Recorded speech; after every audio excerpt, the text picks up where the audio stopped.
নারীর মর্যাদা, এই যে টপিকটা, যে বিষয়টা অত্যন্ত গুরুত্বপূর্ণ। বর্তমান সময়ে একটা জিনিস আমরা দেখতে পাই যে আমাদের মুসলিম সমাজের মধ্যে বিশেষ করে যখন কোনো ওকেশন বা কোনো জায়গায় যাওয়ার বিষয় থাকে, তো ইসলামে নারীদেরকে যেমন মর্যাদা দিয়েছে তেমন তার একটা স্বাধীনতার ক্ষেত্রে অনেক অধিকারও দিয়েছে।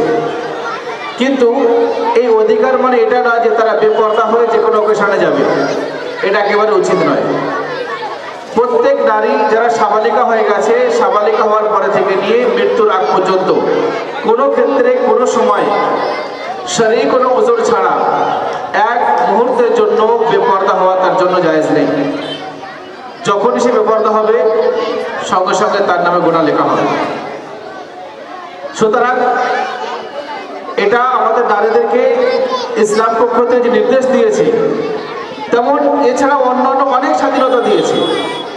বিগত যুগে, প্রাচ্য যুগে যে স্বাধীনতাগুলো ছিল না, এখন ইসলাম আসার পরে অনেক স্বাধীনতা দিয়েছে। অনেক বিষয় আছে, যেমন বিগত যুগে পৈতৃক সম্পত্তির মধ্যে নারীদের কোনো অধিকার ছিল না, কিন্তু এখন পৈতৃক সম্পত্তির মধ্যে আল্লাহ রাব্বুল আলামিন সূরা মায়দার মধ্যে পরিষ্কার ঘোষণা করেছেন, লির-রিজালি কাওয়ামুনা আলান নিসা। ফির তার সঙ্গে ওয়ালিয-যাকারি মিসলু হাযিল উনসায়াইন, এইভাবে করে বিভিন্ন আয়াতের মধ্যে অনেক অধিকার দেওয়া হয়েছে। তো যেমন অধিকার তেমন স্বাধীনতাও আছে, তার সঙ্গে কিছু বিশেষ নির্দেশও আছে। সেই সমস্ত নির্দেশগুলো আমাদেরকে মেনে চলতে হবে, আমাদেরকে জানতে হবে, এবং আমাদের বাড়ির মা বোনদেরকে সেই সমস্ত বিষয়ের উপর পাবন্দিও করাতে হবে।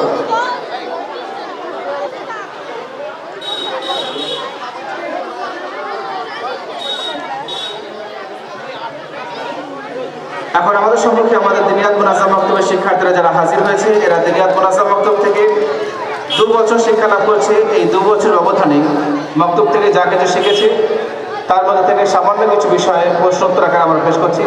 সবাই একসঙ্গে সালাম করো। আসসালামু আলাইকুম ওয়া রাহমাতুল্লাহি ওয়া বারাকাতুহু। ওয়া আলাইকুম আসসালাম ওয়া রাহমাতুল্লাহি ওয়া বারাকাতুহু।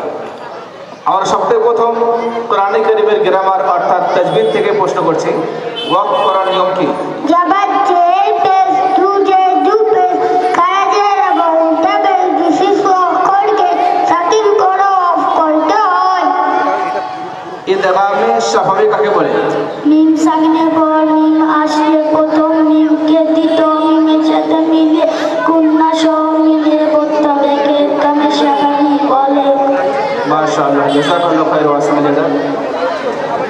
এই যে বিষয়গুলো বাচ্চারা এখানে শোনাচ্ছে, আমি একটু আগে জিজ্ঞেস করলাম ওয়াকফ করার নিয়ম কি। অর্থাৎ কোরআনে কারীম আপনি পড়ছেন, তেলাওয়াত করছেন, কোরআনে কারীম পড়তে পড়তে আপনার দম শেষ, নিঃশ্বাস শেষ হচ্ছে, আপনি আয়াতের মাঝখানে ছেড়ে দিয়েছেন, সেখানে আপনি কিভাবে পড়বেন, কখন মিলিয়ে পড়তে হবে, কখন মিলিয়ে পড়তে হবে না, এবং যে অক্ষর উপর আপনি পড়া ছাড়ছেন সে অক্ষরটা তার ছাড়ার নিয়ম কি, এই সমস্ত বিধিবিধানকে, এই সমস্ত নিয়মকে বলা হয় ওয়াকফের নিয়ম। অনেক ক্ষেত্রে অনেক সময় লেখা অন্য থাকে, কিন্তু যখন আপনি ওয়াকফ করছেন, সেখানে ছাড়ছেন, তো সেটা অন্যরকমভাবে পড়তে হয়। যেমন যদি গোল তা লেখা আছে, তো সেখানে হা ভাবে ছাড়ার সময় হা করে পড়তে হয়, অর্থাৎ সে অক্ষরটাকে হা পড়তে হবে। 2 জবর তানবির লেখা আছে, তো ছাড়ার সময় সেখানে আলিফ মাদ্দা পড়তে হবে, অর্থাৎ এক আলিফ টান দিয়ে পড়তে হবে। এই সমস্ত নিয়মগুলো লেখা অন্য আছে, পড়তে অন্য হবে। আর এটা তখনই সম্ভব যখন মানুষ তার নিয়ম পদ্ধতিগুলো জানবে, তবে সেটাকে সঠিক করতে পারবে। মাদ্দে লাজিম কাকে বলে? হুরুফে মাদ্দার পরবর্তী অক্ষর যখন মাদ্দার পরবর্তী অক্ষর জজম কিংবা তাসদীদ হলে মাদ্দে লাজিম হবে। এর পরিমাণ 5 আলিফ। জাযাকাল্লাহু খায়র ওয়া আহসানা জাযা। কোরআনে কারীমে অনেক জায়গা আমরা দেখি যে একটু লম্বা টান দিয়ে পড়তে হয়, এটাকে মাদ বলা হয়, এবং 3 প্রকারের মদ থাকে, মাদ্দে লাজিম, মাদ্দে মুত্তাসিল, মাদ্দে মুনফাসিল। ফাবাশশিরহুম বিআযাব, এখানে হুম মিম সেখানে কি কায়দা হচ্ছে? ইকফায়ে সাফাবি। ইকফায়ে সাফাবি, মাশাআল্লাহ, জাযাকাল্লাহু খায়র। তারমিহিম বিহিজারা, তারমিহিম এখানে মিম সেখানে কি কায়দা হচ্ছে? তারমিহিম এখানে মিম সাকিনের কি কায়দা হচ্ছে? ইকফায়ে সাওয়াবি। ইকফায়ে সাওয়াবি। লাকুম দীনুকুম, লাকুম এখানে মিম সাকিন গুন্না হচ্ছে না কেন? এক পায়ে সাফাবি আছে বলে। ভালো করে বলো, লাকুম এখানে মিম সাকিনের ইখফা হবে না কেন? ইজহারে সাফাবি। ইজহারে স্বাভাবিক। জাযাকাল্লাহু খাইর ওয়া আহসান জাযা। সূরা কাফিরুন। আউযু বিল্লাহি মিনাশ শাইতানির রাজীম। বিসমিল্লাহির রাহমানির রাহিম।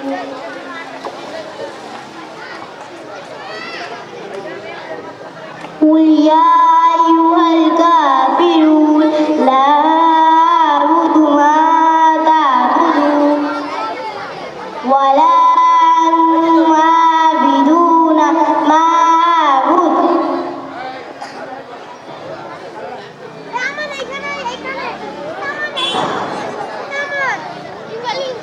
ولا أنتم عابدون ما أعبد لكم دينكم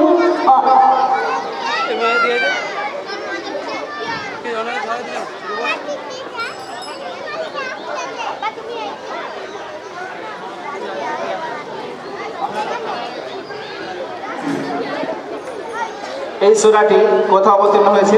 মক্কা মুকাররমায়। রাসূল করিম সাল্লাল্লাহু আলাইহি ওয়াসাল্লামের জীবনী দুই ভাগে বিভক্ত। তার জীবনের একটা অংশ তিনি মক্কা অতিবাহিত করেছেন এবং তার জীবনের শেষ 10 বছর তিনি মদিনা অতিবাহিত করেছেন।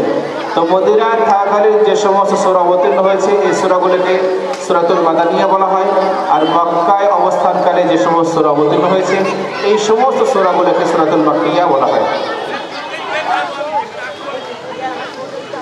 খাবার আগে দোয়া।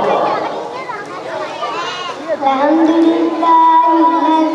খাওয়ার আগের দোয়া পরে না। বিসমিল্লাহ অর্থ আমি আল্লাহর নাম নিয়ে আরম্ভ করছি। খাওয়ার পরে দোয়া। খাওয়া শেষে দোয়া। খাওয়ার শেষে দোয়া। আলহামদুলিল্লাহ الذي أطعمنا وسقانا وجعلنا মুসলিমিন। অর্থ সমস্ত প্রশংসা সেই মহান আল্লাহ, তিনি আমাদেরকে আহার করিয়েছেন, পান করিয়েছেন, মুসলমানকে সৃষ্টি করিয়েছেন। পানি পান করার পরে দোয়া। পানি পান করার পরে দোয়া।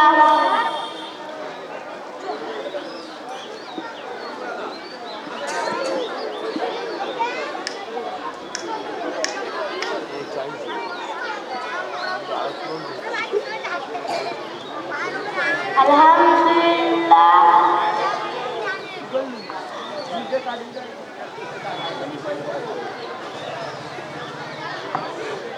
ওযুর মাঝের দোয়া। অজুর মাঝে দোয়া।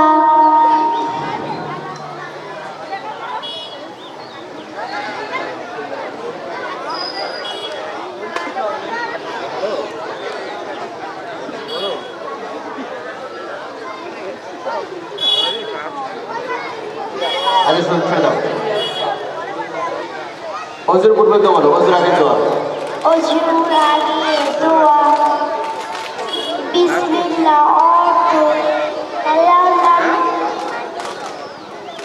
এই বাজের বাৎসরিক পরীক্ষার ফলাফলে ফার্স্ট হয়েছে আলফিজা খাতুন,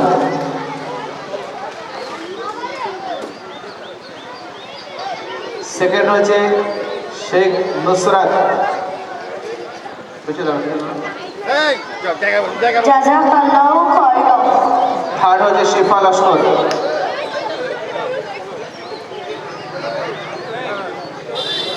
জাযাকাল্লাহু খায়রান। হাজিরের জন্য প্রেস হবে শেখ নুসরাত। এই তো, শিফা লস্কর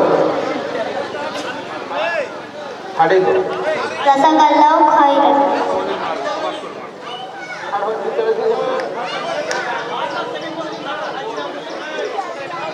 থার্ড শিফা লস্কর বলেছে, প্রাইজ নিয়ে যেত। শিফা লস্কর কে ছিল? ঠিকই তো, ভুল হয়েছে প্রাইজ নেওয়া। ঠিকই দিয়েছিল শিফা লস্কর, ওই ছাত্রই ছিল। বলেছি আমি, ধ্যান দেন, নাহলে প্রাইজ কেউ নিল। হাজরাউলি, হ্যাঁ চলো।